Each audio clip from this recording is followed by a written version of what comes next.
What's going on, guys? Welcome back to a brand new video. So today we got a new blog for the season 3 update. From what it looks like here, I'm gonna go ahead and just showcase some images. It looks like this is the Warzone version, so there might be two different roadmaps. One is going to be multiplayer specific, the other will be Warzone, and today we have the Warzone one. So it says welcome home. You have that image. This is what the actual roadmap marketing photo looks like. So on the left side, you got the maps, the modes, quality of life, gameplay updates, things like that. So that's what they went ahead and showcased. And then they said part 1, rebuilt from the ground up. So they provide a couple of images showcasing and then talking about the history of Verdansk. I don't want to waste your time talking about every little detail from like way back when we could talk about the new content, right? So they go on to showcase the look and feel of season 3 Verdansk falls into 3 categories. Familiar, the map is rebuilt to be the same as the original map. This is around 95% of the play space. Enhanced, just the same as Verdansk 2020 map with beneficial adjustments. Improved, new elements within an existing area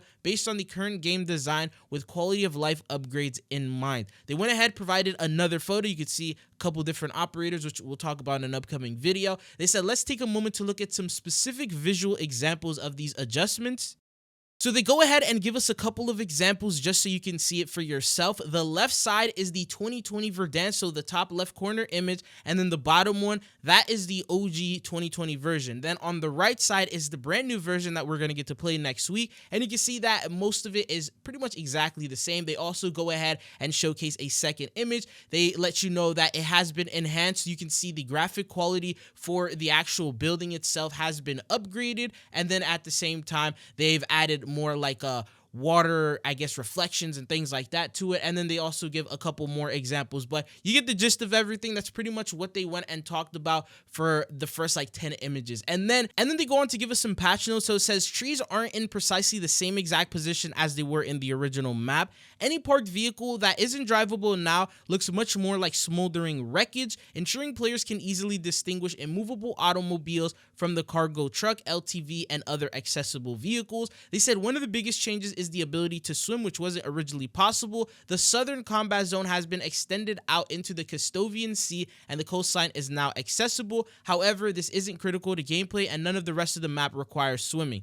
Some of the more unforgiving areas of steep and rocky terrain have been adjusted so that mantling and traversal maneuvers are easier, and goat trails are a little more prominent. Telephone and electrical poles have been slightly shortened in some locations to enable easier parachute landing. Other traversal points or areas that disadvantage some players have been given some minor adjustments, allowing routes and rooftops or routes to the rooftops that may have originally been accessible only by the parachute. This includes the addition of newly positioned ladders. Doors can be barged through, are usually double hinged. They will swing in both directions and can be shot or blown open or closed. While ascenders weren't in the original Verdansk launch, they were originally added at Season 5 of Modern Warfare 2019 and aren't planned to arrive until later into Season 3 and Battle Royale matches. These have been test fitted to numerous buildings to enable players to reach otherwise difficult to reach rooftops. And then they also talked about the lighting of the exterior of the map, the draw distance at range, general visibility and haze, the lighting of interiors as well, detail, art passes, the scenery enhancements, the HUD compasses text front at the top of the screen, and the user interface has been simplified.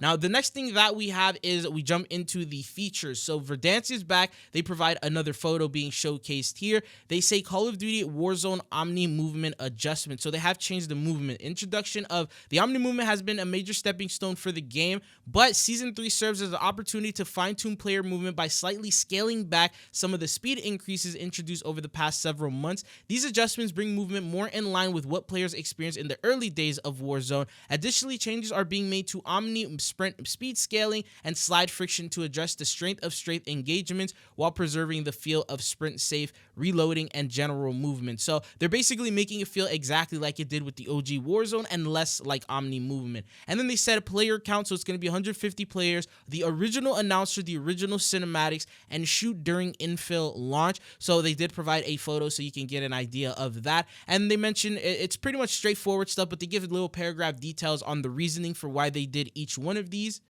Now they go on to showcase some crates. So crates, armor satchels, looting, loadouts, pretty much everything here is back to the OG version. So you can see here from these images, they showcase what it looked like in the old Warzone on the left side, and then the right side what it looks like in this brand new variant of it. So they look exactly the same. Same thing with floating loot. So they give us an example of it to showcase with the image. You can see all of the loot hovering over the ground based like from the shadows, and then you can see that everything is spaced out. So it gives you a chance to pick what you want and not have to deal with getting things that you didn't originally want to use. And then following that, they also mention that they have high loot value zones, which is going to be in launch as well as a mid-season. They said introduced in MW3 and now in Verdansk. Recognizable points of interest across the map may be identified as high value loot zones. Get there before the enemy and you'll be rewarded with higher tier loot than normal. Then we have the buy station. So they provide an image of what the buy station looks like here. It's obviously going to be available at launch. This will be the original buy station inventory as well as the placements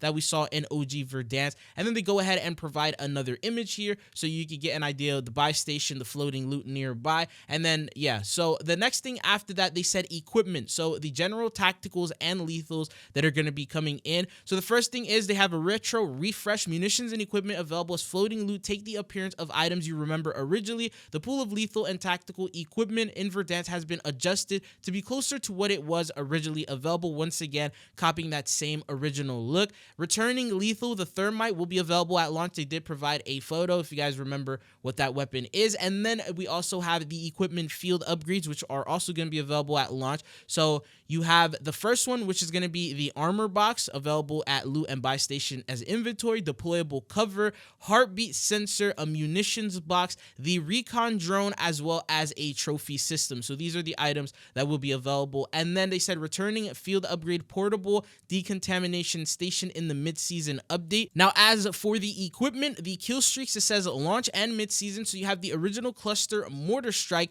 the precision strike, and then a UAV. And they give us a little detail here. The selection of support kill streak echoes those available in March 2020 with the cluster strike, precision airstrike, and UAV, revealing enemies on your attack map for a short period of time available. The current advanced UAV showing enemies over a wider area with increased sweep frequency. The current bunker buster comes in the mid-season update. And then as for contracts, so you have the original bounty, most wanted, and scavenger contracts that will be available at launch. If you've played Warzone, you know exactly what these different contracts are, but I'll go ahead and leave a screenshot that pretty much explains each one in detail if you forgot about one. And then we have returning original contract that will be available at launch, which is called the Recon.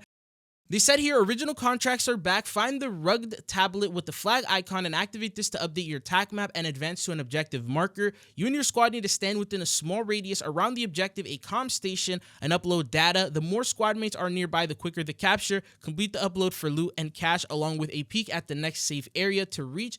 And then you have returning original contract supply run. So pinpoint a tablet computer with a timer icon and activate the supply run contract, which marks out a specific buy station for you and your squad to reach within the allotted time. Get there for a cash reward and a fire sale prices on most items. Even better, there's no cost for picking up a self-revive kit or redeploying a fallen teammate. The returning other feature, so contract multipliers, keep an eye on completing contracts throughout the entire match as the original contract multiplier system is back. This is an additive bonus for each completed contract payout after the first one, which increases every time you and your squad successfully complete a contract. Need cash fast? Then consider the following: complete more than one contract. Every contract across Verdansk receives an additional bonus 30% to its cash payout, and the bonus is capped after you finish the 5th contract. And then Big Game Bounty is also back, so band together and place a Big Game Bounty on players with the most eliminations in the match, then hunt them down and defeat them to earn a 20-second instantly activated advanced UAV. And then they go on to mention the public events. So we have some at launch: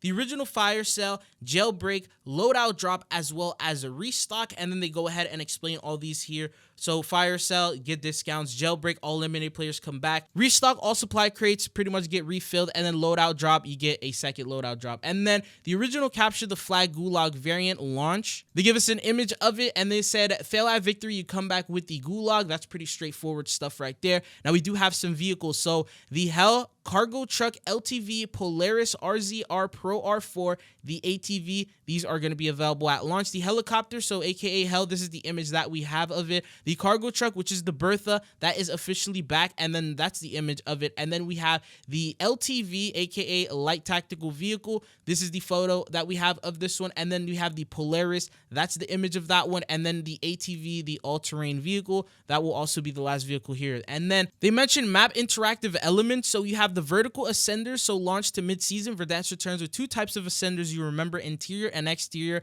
and there are distinct plans involving each. So interior ones, these are just ropes and cables that gets you to the top of a building, very straightforward. And then you have the exterior ones, these are ones that are newly added, so I don't remember them being there. And then they said ropes up to a yellow L-shaped metal overhang attached to a deck, balcony, or rooftop exterior. They won't be available at launch, but then they're going to be added later on with like a little playlist update. They're going to end up bringing them in, but plunder mode will have all the externals available at the start of season 3, so that's what you need to know about it.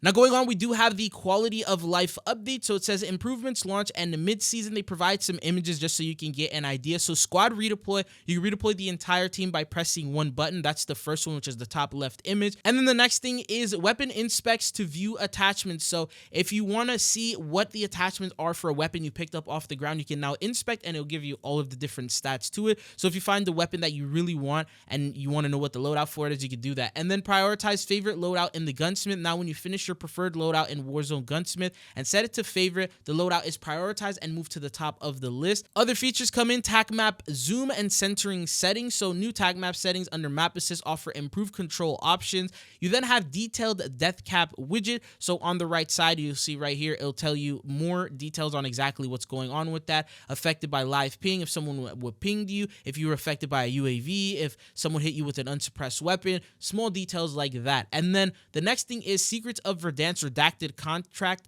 So it says right here, between March 20 and December, when Verdansk was active map, investigation across the combat zone began to reveal a host of hidden items, communications, and evidence, much of it hidden well away from prying eyes. So they're talking about the bunkers. Upon your return to Verdansk, it's well worth your time checking out the places, searching for clues, and finding blank, and yeah, etc. So the next thing that we have are going to be the season 3 maps and modes. So right here we have the returning map. It's going to be Verdansk. Then it's going to be returning in battle royale mode. Rebirth Island is also going to be available within the launch window, so may not be available within the first couple of days. They did give us a couple of other images showcasing some operators, the icons. So they have loot upgrade, survive, the same rule set, map, buy station options, and a host of other features from Warzone 2020 detailed earlier. This is the original Warzone battle royale mode you remember. There's also a new battle royale casual. This will have 148 players and bots, 28 players up to 120 bots. So loot upgrade, survive, but with a new kind of opponent. Whether you're warming up or you're pretty much new, that's pretty much what you get. And then there's also like the Warzone bootcamp rules and regulations. So like you may not be able to get as much XP. There's an XP cap. It's just there for people to learn and play the game. And then returning plunder quads, that'll be available at launch, 100 players, 20-minute matches. You guys already know about that. And then Call of Duty Warzone bootcamp, it says training 44 players, 12 humans, 32 bots, and then 15-minute matches. This one will have a lot more bots. It's going to be a little less hectic, so less players, but same exact rules as the regular boot camp. And then resurgence, so this will be on Rebirth Island launch window, 44 players, 15-minute matches. And then there's also going to be battle royale rank play in Verdansk. This will be coming in during the mid-season update. So and then following that, that's pretty much all of the modes. Now there is going to be other modes coming in the mid-season, they said, to bring additional modes to Verdansk, including the LTM high trip with massive resurgence potential and a special narrator on the comms, and gameplay boost to leave your enemies in a pile of ash. Could hint at a potential collaboration. I'm gonna have another video going up later today to go through the event that's gonna go live. There's a bunch of free rewards that you can get from that, so expect that video. Be sure to subscribe if you are not.